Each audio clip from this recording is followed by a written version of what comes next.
Hello বন্ধুরা, সবাই কেমন আছো? আর প্লিজ পুরো ভিডিওটা আমার দেখো, ভালো লাগলে লাইক কমেন্ট শেয়ার করে আমার পাশে দেখো। আর ভীষণ এক্সাইটেড লাগছিল। তো অনেকেই জানো আমাদের বাড়ি একটা নতুন ছোট্ট সদস্য এসছে, তো ওরই ডিসচার্জ ছিল, ওকে আনতে যাচ্ছিলাম। তারপরে দেখো এই যে চলে এসেছি জয়মালা নার্সিং হোমে।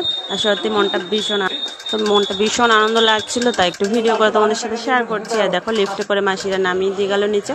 আর বুনু কিন্তু ফার্স্ট আমার কোলেই আসলো, আর ভীষণ আনন্দ লাগছিল আমাদের। তো অনেকটাই আমরা বড় হয়ে গেছি। তারপর আমাদের বংশের একটা ছোট্ট অতিথি এসছে অনেক বছর পর। তো এই যে পাশে কাকি, আর ওই পাশে আর একটা কাকি এসেছিলো, আর ওইদিকে বড় পিসি ছিল, আর কাকা গাড়ি নিয়ে সামনের দিকে। ভীষণ আনন্দ লাগছিলো, তাই তোমাদের সাথে এই ভিডিওটা শেয়ার করলাম। আর আমার মামাও যখন অ্যাপিলেতে হয়েছিল, আমারও ইচ্ছা ছিল কিছুটা ভিডিও তোমাদের সাথে শেয়ার করবো প্রথম থেকে।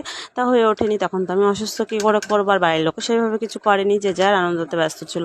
এই দেখো তারপরে আমরা চলে আসলাম বাড়ির দিকে। তো পুরোপুরি বাড়িতে পৌঁছে গেছি। আর সবাই আমার বোনকে আশীর্বাদ করো। তো অনেকটা ভালোবাসা দিয়ে আমরাও মানুষ করব ওকে। আর এদিকে দেখো বাড়িতে ঢুকে গেছি। তারপর আমাদের এই বাড়িতে ছোট্ট ভাই ছিল একাই, ও কিছুটা ফুল দিয়ে সাজিয়ে রেখেছে, অতটা পারিনি।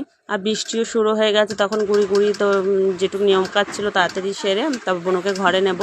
তো আর সেইভাবে ভিডিও তোমাদের সাথে শেয়ার করতে পারলাম না। তারপরে দেখো বুনুকে আমরা ঘরে নিয়ে চলে এসেছি। তো তোমরা সবাই আশীর্বাদ করো আমার বুনু যেন অনেক ভালো থাকে, সুস্থ, এই কামনাই করো। আর ভিডিওটা ভালো লাগলে একটা লাইক করতে ভুলো না। টাটা, সবাই ভালো।